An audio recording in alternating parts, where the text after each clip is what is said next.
Oi, gente. Bom dia. Vou dar continuidade à nossa aula de ontem. Esse é o nosso terceiro vídeo, acho que é a última aula. Então, eu vinha discutindo os parâmetros curriculares nacionais para o ensino médio, né? Então, estou aqui no slide 110.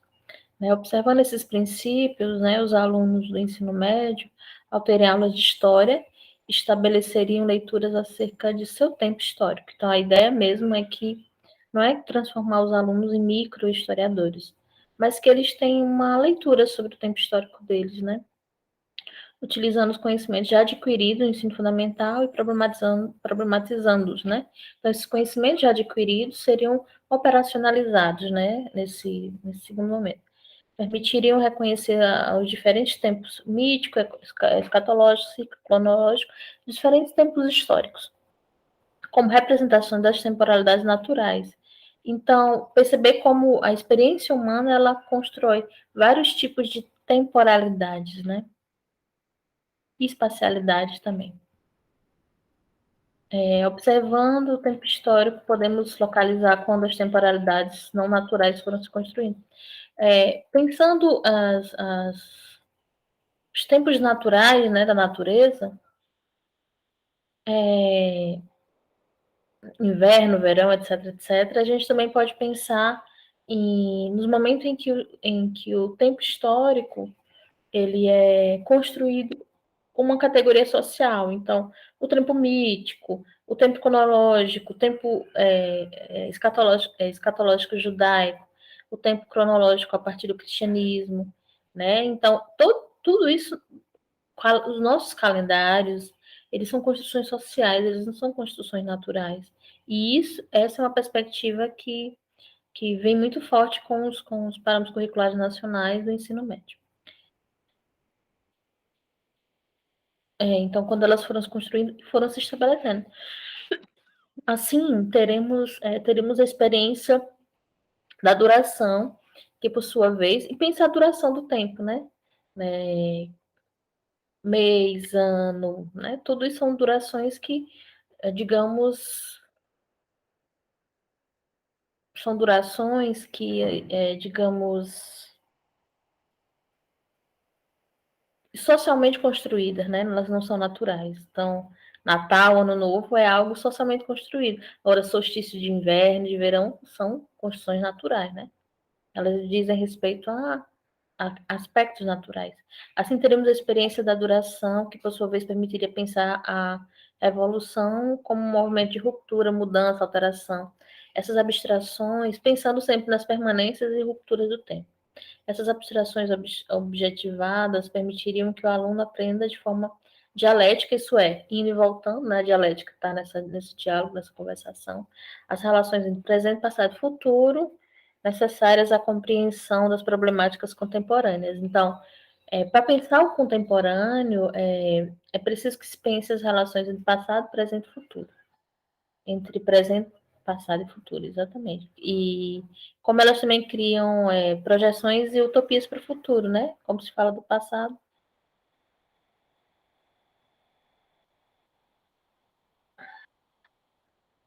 Como se fala aliás, essa relação passado, presente e futuro, fala do presente e também fala do futuro, né? Fala do passado também.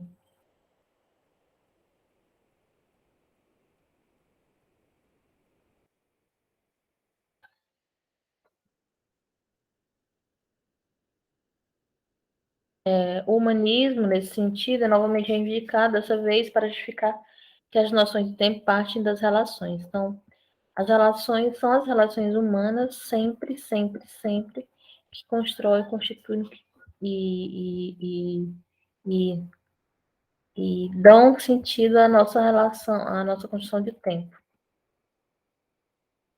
Apoiando em Levi-Strauss, reconhece que o tempo da natureza foi paulatinamente substituído pelo tempo da fábrica, né? Aí vem, vocês sabem, eu não sei se vocês sabem, mas a Revolução Francesa ela tem um papel muito importante para a mudança da relação do homem moderno, da modernidade, com o tempo, porque antes, né, o homem que vivia da agricultura, e vocês que são filhos de agricultores sabem muito bem esse processo, né, de ida e volta, sabem a diferença, né? O tempo da natureza é um tempo específico, então o tempo da colheita, de plantar, de colher, é um tempo muito próprio. Já esse tempo da fábrica é o tempo do acordar, né? Tal horário, dormir tal horário, trabalhar tantas horas. Então, isso modifica a relação do homem com o tempo. Esse homem que estava acostumado a dormir cedo, né, com tardar da noite, acordar cedo com raiar do dia, ele vai ser condicionado pelo tempo da fábrica. Então, a nossa noção do tempo ela vai mudar significativamente. Sustentando-se Fernando Brodel, lembre, Fernando Brodel, segunda geração dos análises, reafirma diferentes temporalidades. Então, lembra que o Brodel dizia que existem diferentes temporalidades, curta, média e longa duração, diferentes temporalidades breves, conjunturais e estruturais.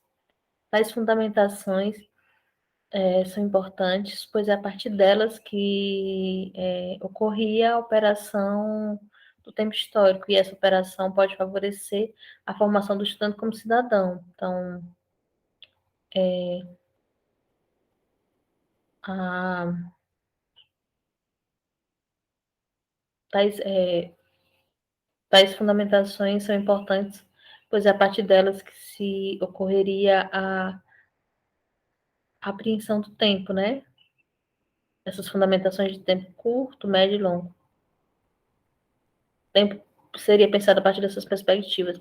E essa apreensão pode favorecer a formação do estudante como cidadão, né? Aprendendo a discernir os limites e as possibilidades de sua atuação, na permanência e na transformação da realidade histórica em que vive, né? Eu acho que entender esses diferentes mecanismos, essas diferentes estruturas do tempo faz com que o aluno, a essa perspectiva, né, que o aluno entenda a sua própria função como sujeito social na transformação das coisas. O PC nem também trazem contribuição de Fernando Brodel, de Jacques Legoff, lembre que é medievalista, acerca da cultura material como veículo de memória, e sobre tais leituras sugere a utilização do patrimônio cultural, meu campo de atuação, como fonte para os estudos históricos do ensino médio. Então, no ensino médio, vocês vão ver muitos aspectos relacionados à cultura material e à memória. Trata-se da valorização do patrimônio para que esse seja os indicadores das transformações das permanências pelas quais a sociedade se deixa revelar. O patrimônio é muito importante para a gente pensar o que fica, né, como memória, como história, e o que se perde no tempo, né, o que as coletividades entendem como importante. Aí eu peço para vocês fazerem um exercício. Vamos pensar nos patrimônios do Piauí, né? Que patrimônio do Piauí, né, foram conservados como memórias importantes, né, dessa construção social histórica, e que patrimônios foram deixados, e se vocês concordam, né, com isso. Então, são chamados lugares de memória, né, e eu faço um exercício também de vocês pensarem quais são os lugares de memórias que vocês entendem como importantes para o lugar onde vocês estão.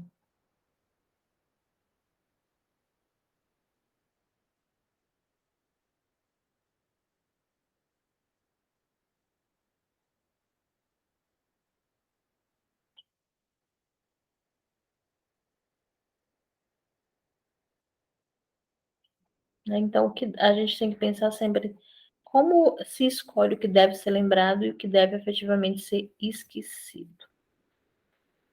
Partindo dos problemas contemporâneos, cabe ao professor relacionar as competências que deve desenvolver para poder elaborar os conteúdos que sejam significativos ao adolescente. Então, a partir dessas competências, né, da escolha das competências, vai se escolher, né, que conteúdos são ou não significativos. Tal seleção implica necessariamente em tomada de posições teórico-metodológicas claras e objetivas, né, para que a construção dos objetos sejam de melhores para a compreensão da contemporaneidade. Né? Então,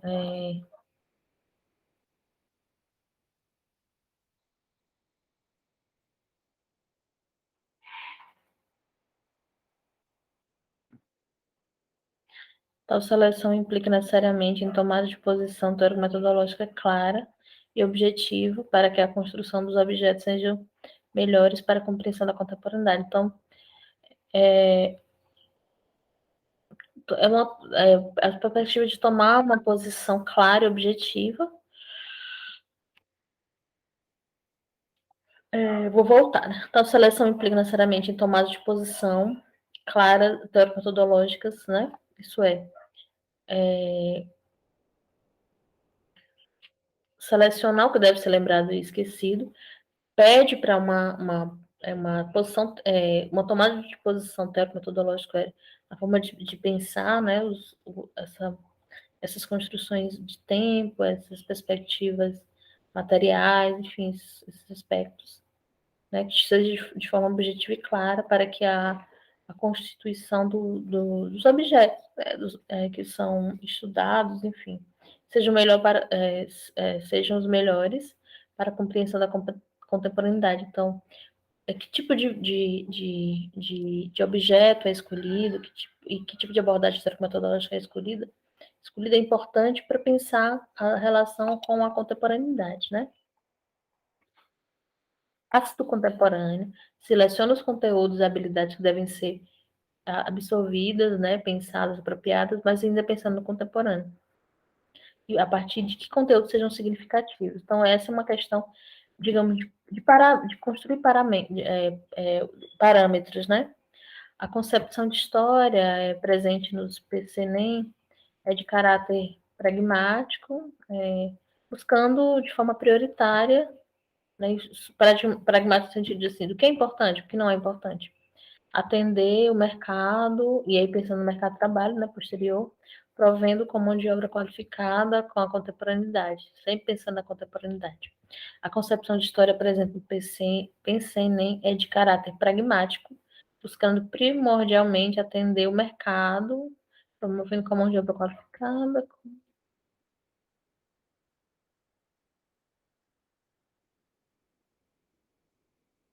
Nos cidadãos críticos e vicentes das ações pautadas na ética, na justiça, buscando o conceito de humanidade, cidadania, a potencialidade produtiva da pessoa, e não desenvolvimento pessoal, enquanto cidadão responsável para transformações sociais. O conceito de humanidade e de cidadania, a potencialidade produtiva da pessoa, e não no desenvolvimento pessoal. Eu não entendi essa parte.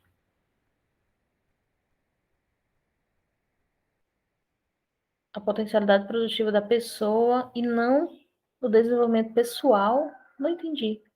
Enquanto cidadão responsável pelas transformações sociais, acho que é justamente isso, né? Pensar no desenvolvimento social da pessoa enquanto cidadão responsável pelas transformações sociais, mas está dizendo não.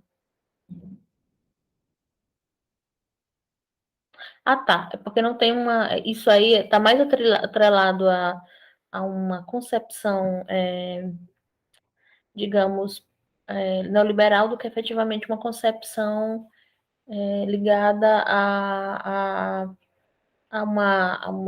uma compreensão do papel do cidadão na transformação das relações sociais, que é uma questão mais marxista, né? Enfim, de sujeito social. Então, essa concepção está muito mais ligada a esse sujeito se assimilar ao sistema capitalista do que transformá-lo. Então, essa concepção de ele se voltar para o mercado de trabalho pensa menos nele como transformador da estrutura social do que uma pessoa que se apropria das estruturas sociais, né? Nega o princípio aristotélico do homem político.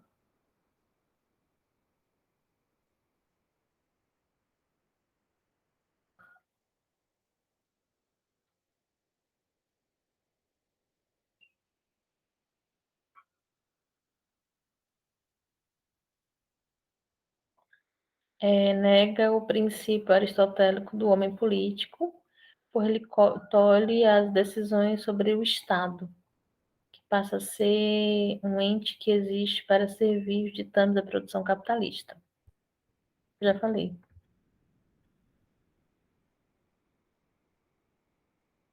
Né? Tolhe as decisões sobre o Estado, ou seja, nega o princípio aristotélico do homem político, né? Desse homem que transforma, pois ele tolhe as decisões sobre o Estado. Isso é, esse homem não, ele tem que se assimilar ao sistema e não mudar, que passa a ser um ente que existe para servir aos ditames da produção capitalista. O Estado, né, serve para os ditames capitalistas. Longe de possibilitar a emergência do ser humano livre para servir aos ditames da produção capitalista. Estranho. Longe de possibilitar a emergência do ser humano livre para servir. Longe de possibilitar a emergência do ser humano livre. Não entendi essa parte.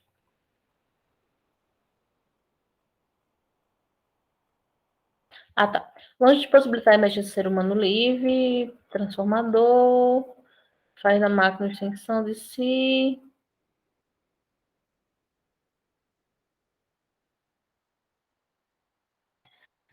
Na verdade, não um homem que transforma, mas um homem que. A perspectiva não é de um homem que transforma, é de um homem que se adapta, né? Nesse sentido, o pragmatismo presente nos parâmetros curriculares engendra um homem retificado que tem existência limitada pela sua capacidade de moldar-se para servir ao capital.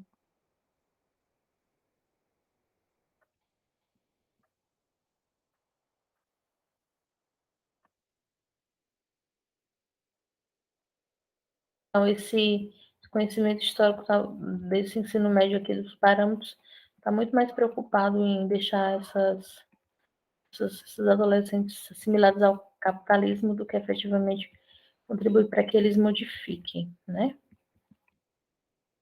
Que é um belíssimo de um problema. Aí tem um texto que são os parâmetros mesmo, né? Foram colocados. E aí vem a base nacional comum, né? O que é a base nacional comum? Para todas as razões apresentadas, espera-se que o conhecimento histórico seja tratado como uma forma de pensar, que a outra, nós pensamos a partir de três perspectivas, né? A legislação educacional da história, do ensino de história, LDB, PCNs, a gente trabalhou muito mais os PCNs nos textos aqui, né? E a Base Nacional Comum, né? Os PCNs são parâmetros, e a LDB também tem parâmetros para ensino de história.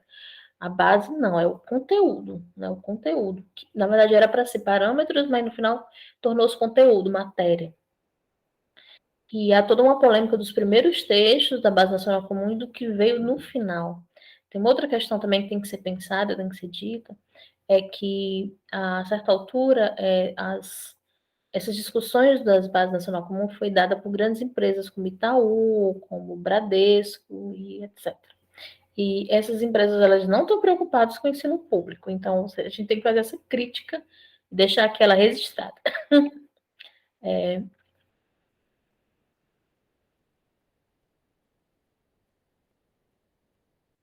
Então,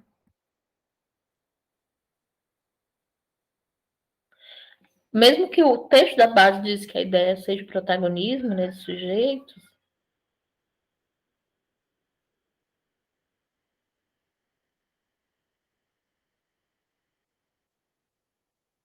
cumpre destacar que os critérios de organização das habilidades na BNCC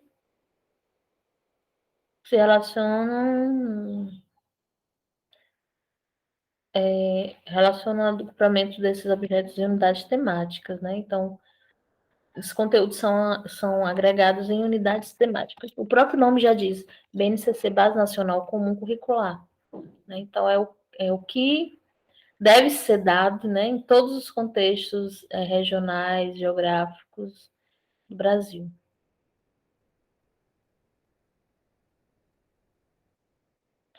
O texto diz que não deve ser tomado como um modelo obrigatório, mas eu acho que a gente precisa pensar, né? Não foi dado nenhum. Ah, tá. História.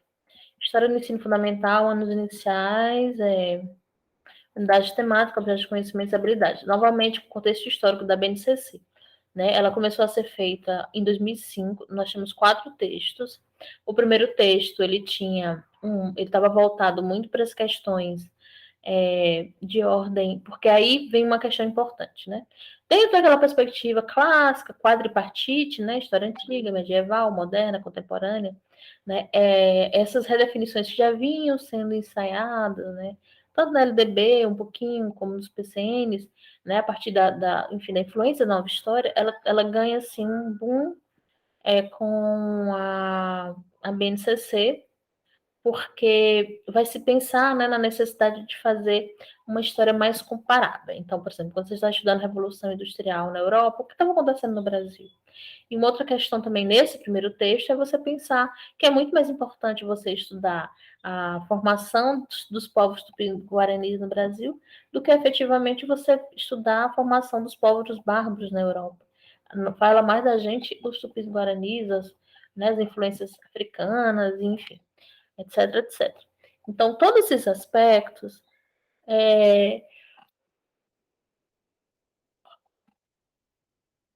vão ser levados em considerações, assim como temáticas relacionadas à reparação histórica de povos indígenas, negros, mulheres, etc, etc. A BNCC da história e no ensino fundamental, antes de mais nada, é a construção do sujeito, né?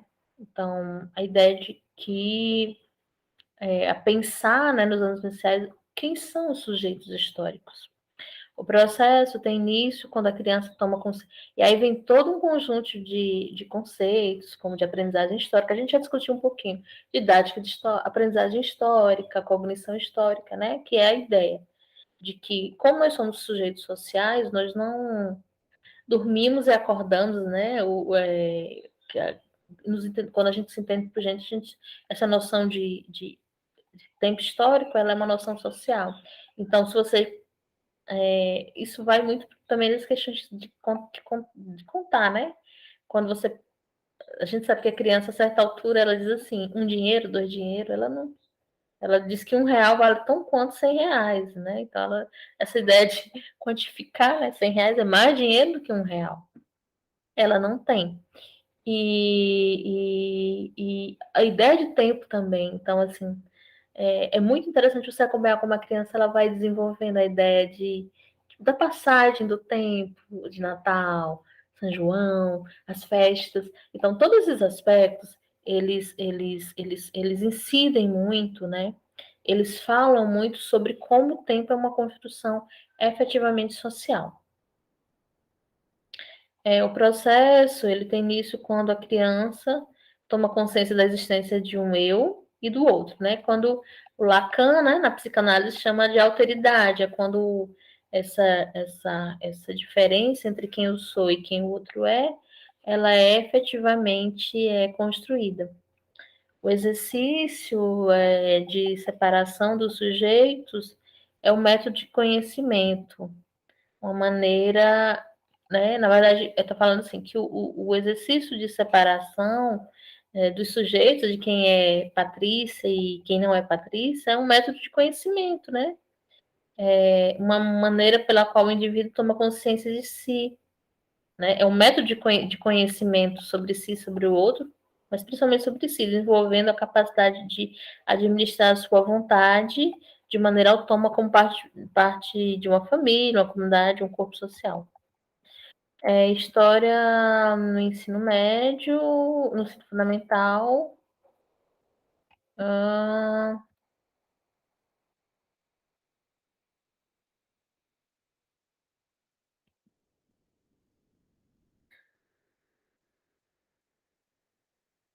Eu acho que eu já falei aqui.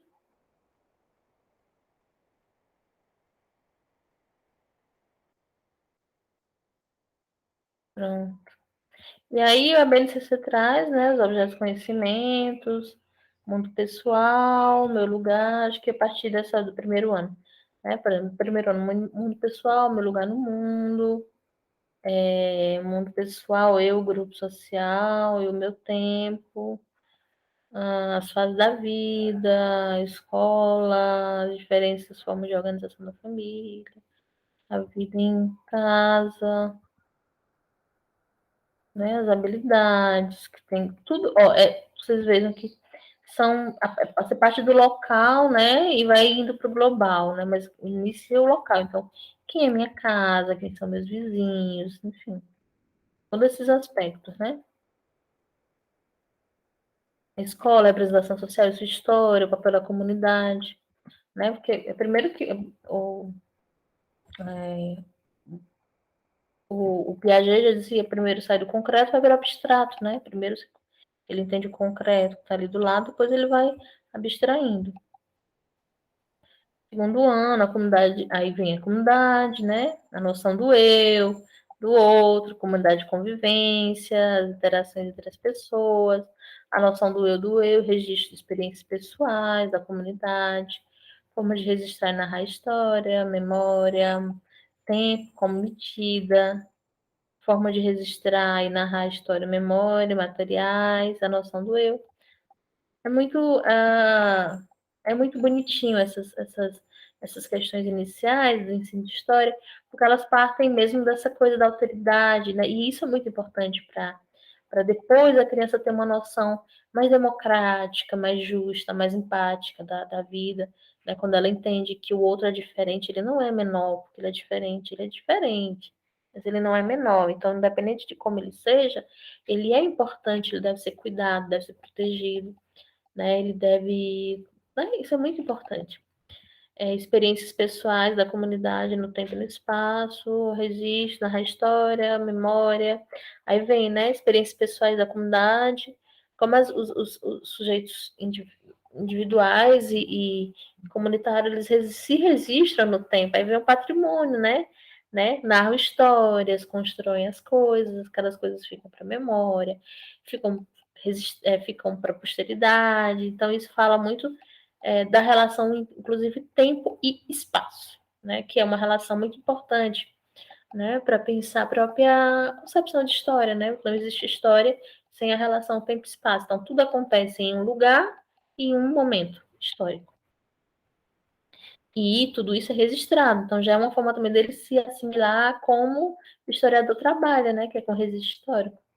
Como é que se registra as experiências, fontes, objetos, imagens, fotografias, músicas, tecnologias, né? Como os seres humanos, eles registram suas experiências. A sobrevivência, a relação com a natureza, e aí a modificação, né? Como o homem modifica o espaço onde ele vive, o trabalho e a sustentabilidade na comunidade. Ai, gente, é bonitinho, bonitinho. Mas o último texto, né? O último texto da BCN veio com muitos problemas e muitas reduções em relação a temas que são muito importantes, como reparação histórica de povos quilombolas, indígenas, as pessoas dos grupos que compõem o município, que já é o terceiro ano, o eu, o outro. Aí vem já os grupos étnicos, né? Você tá vendo que primeiro eu entendo o eu e o outro, depois eu vou entendendo que esse eu e o outro vai me levar a entender que existem grupos étnicos diferentes, grupos identitários diferentes, grupos de memória diferente, né?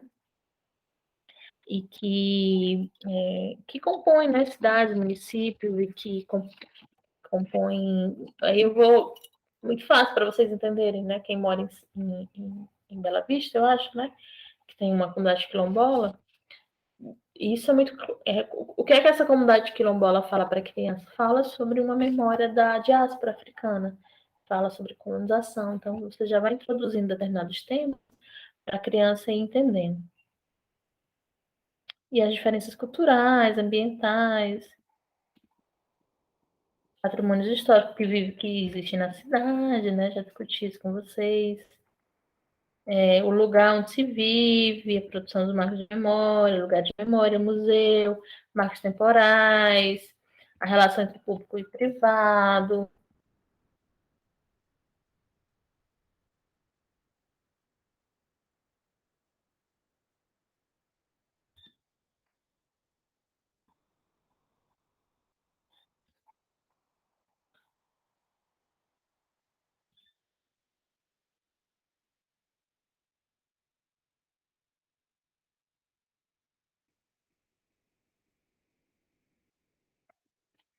quarto ano, né? Transformação e permanência nas trajetórias dos grupos humanos, agricultura, indústria. Tá vendo que não é assim, revolução industrial. Não, são transformações. Então, a partir dessas transformações, você vai pensando conteúdos históricos. Então, a ideia é que ele vá a partir de problemáticas, né? Pensar agricultura, pensar a formação enfim, de algum tipo de, de, de grupos sociais, você vai pensando alguns temas, né? Então, escrita, navegações, indústria, cultura, elas falam de temas, né? Aliás, elas chamam várias temáticas históricas.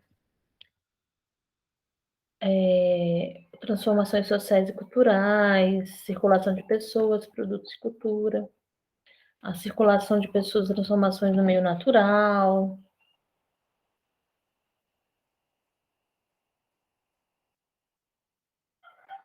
né? Essa questão do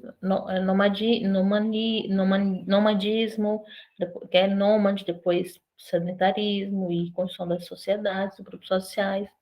Você vai entendendo, aí não é uma sequência de conteúdo, são questões, né?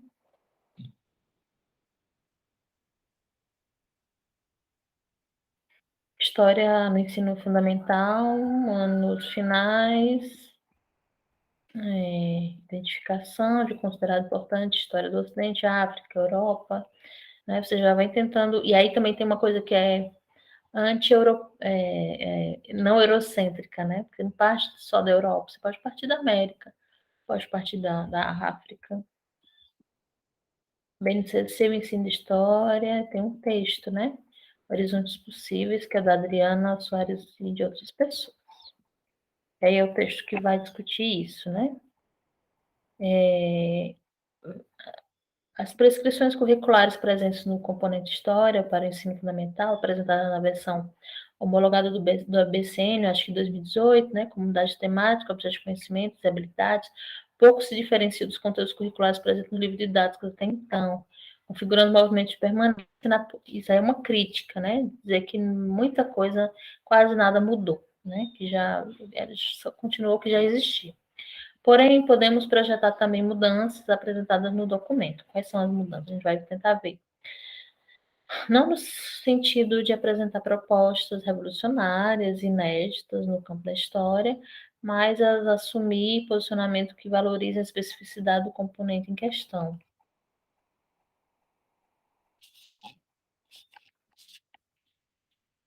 O componente em questão.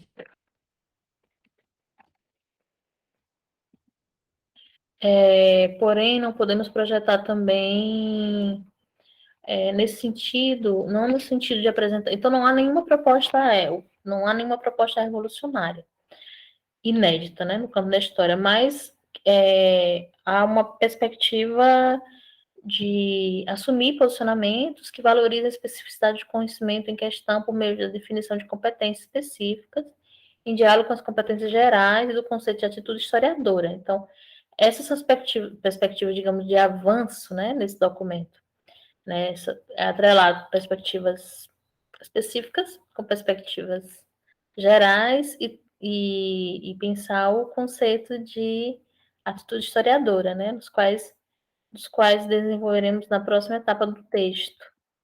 Competências gerais e atitude. Então, essa questão da atitude historiadora é um aspecto importante da BNCC. Não buscamos, nesse artigo, estabelecer algum tipo de juízo de valor que avalia a BNCC como algo bom ou ruim, certo ou errado. Nosso olhar, a partir da análise da leitura dos artigos levantados, foi buscar compreender como pesquisadores e professores se posicionaram frente a um documento curricular de tão grande impacto sobre a produção, a educação brasileira, né? A partir do documento em que a partir do momento em que esse documento ganha um caráter prescritivo, o quanto podemos estabelecer um olhar crítico e produtivo, né? Então a questão é, a partir do momento em que esse documento ganha, né, um caráter de prescrição, né, de prescrever, né? O médico vai prescrever, ele vai dizer que você tem que tomar remédio, tal, remédio, tal. O quanto podemos estabelecer um olhar crítico e produtivo, né? Como é que a gente pode olhar criticamente o que está aí?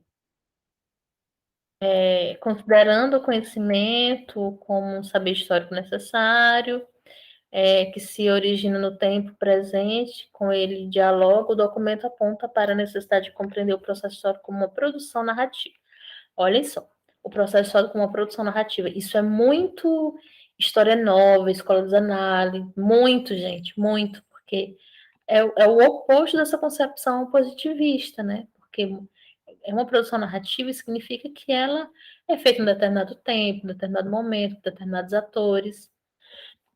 A relação passado-presente não se processa de forma automática, pois exige o conhecimento de referências teóricas capazes de trazer a inteligibilidade. Então, dizer que toda a produção histórica é uma produção narrativa é dizer que ela é passível de ser questionada, né? Então, aí está parte dessa atitude historiadora.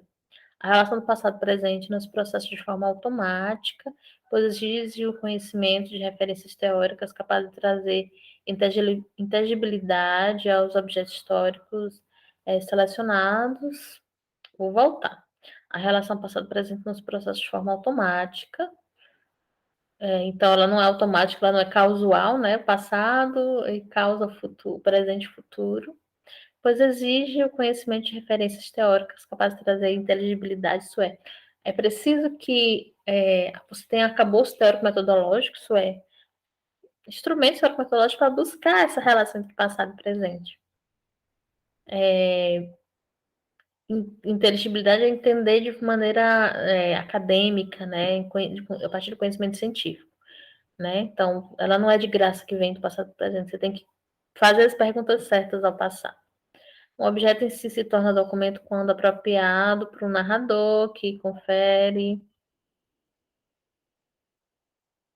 Então, aí está essa questão da atitude historiadora, né? Entender que toda produção histórica é narrativa, ela fala de uma relação do passado com o presente.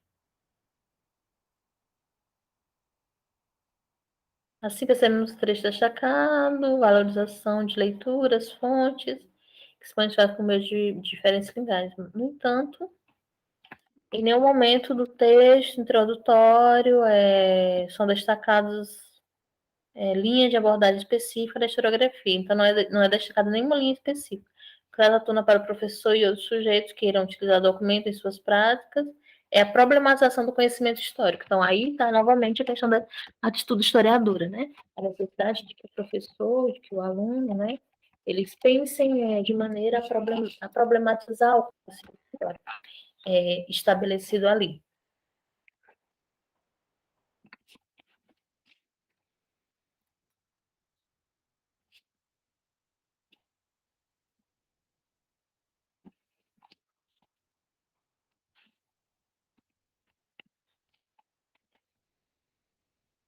Dessa forma, a atitude historiadora que é destacada na prática para aqueles que estão envolvidos no ensino de história.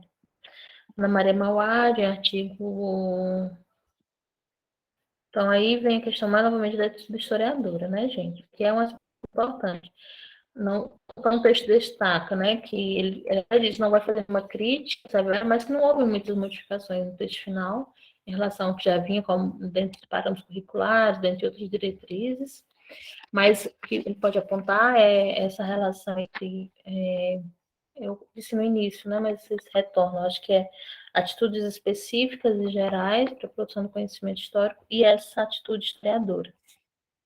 Acho que a relação de aspecto específico com aspecto geral do conhecimento histórico é a atitude historiadora.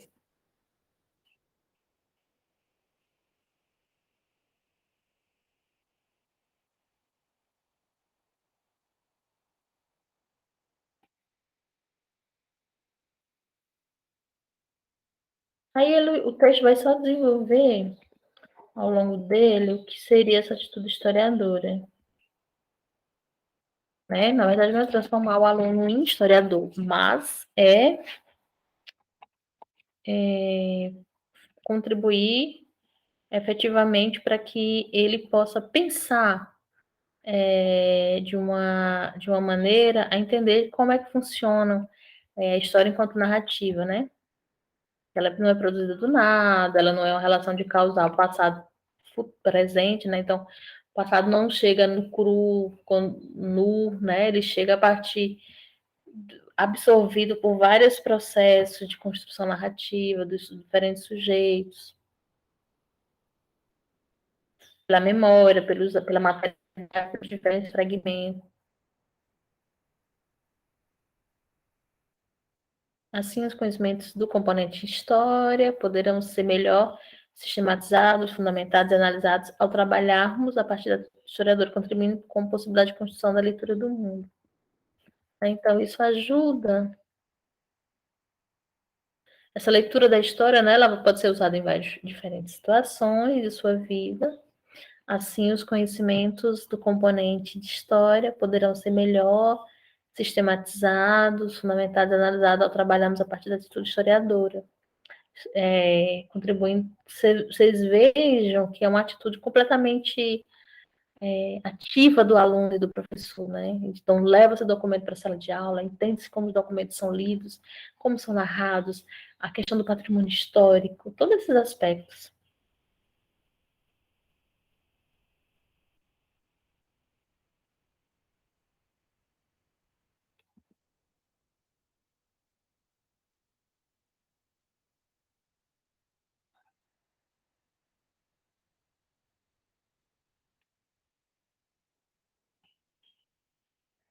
E aí, estabelecendo uma linha de raciocínio entre aquilo que foi exposto na segunda parte desse artigo, que buscou compreender o sentido de disputas pelo ensino de história ao longo da BNCC, e aquilo que podemos observar que ficou estabelecido em sua versão final. Identificamos, eu não trabalhei essa primeira parte, mas está o texto aí, vocês olham. Identificamos como o currículo se constitui como um campo de disputas, que a gente vai disputando desde o início. Qualquer currículo é um campo de disputas, e no caso, história é um campo muito forte de disputas, com indas e vindas e redefinições. A BNCC não é um documento inovador pioneiro, trata-se de um movimento de continuidades iniciado desde a Constituição de 88, né? Lembra que a gente discutiu sobre a necessidade de discutir cidadania a partir da Constituição, que aí isso foi para a LDB, depois foi para os parâmetros, perpassando a LDB, os parâmetros curriculares nacionais, os DCNs também, diretrizes, não lembro o resto, pela definição sobre a educação, e nesses casos específicos sobre ensino de história, documento não é é um documento histórico. A BNCC pode ser pensado como resultado de prescrições curriculares anteriores a ele. É um documento histórico. Né? Movimentos anteriores eles influenciaram.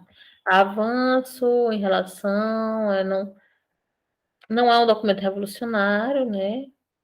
Mas há muitas permanências, mas há também muitas diferenças, né? Que a atitude historiadora é um importante conceito, então acho que esse é o mais importante conceito assim, que a BNCC vai trazer para a história. Para desenvolver conhecimento histórico escolar. Gente, conhecimento histórico escolar é diferente de conhecimento histórico acadêmico. É um conhecimento histórico específico. Então, o que se desenvolve na sala de aula não é um conhecimento acadêmico, é um conhecimento histórico escolar. É um tipo de atitude que está ligada à concepção histórico-metodológica do campo da história, mas também à questão histórico-metodológica do campo da educação, da pedagogia.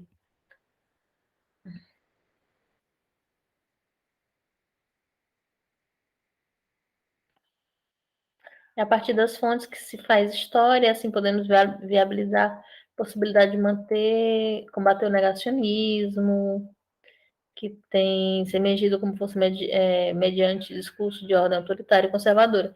Por quê? Porque a história ela vai nos ajudar a negar, ajudar a não negar determinados fatos históricos que existem fontes históricas que precisam ser lembrados para não serem repetidos, como o fascismo e a ditadura militar. Mas é isso, o texto, o trabalho é isso, né?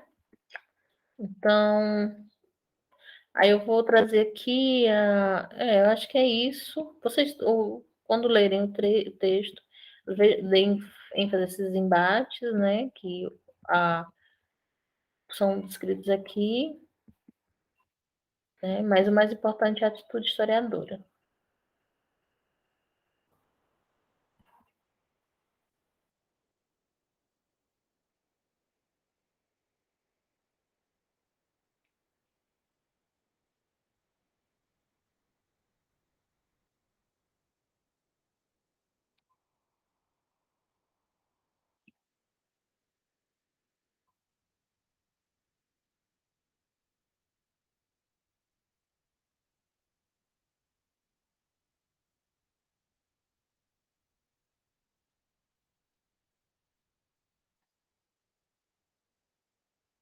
Vamos ver aqui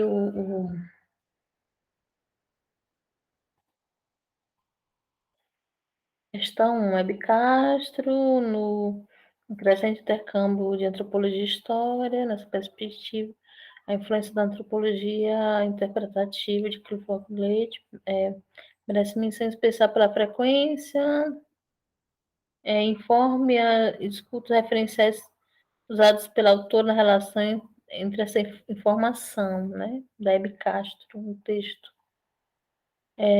A relação entre intercâmbio de antropologia e história.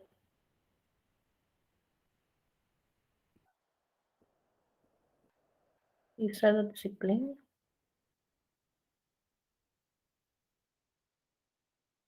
Ah, não, isso é outra coisa.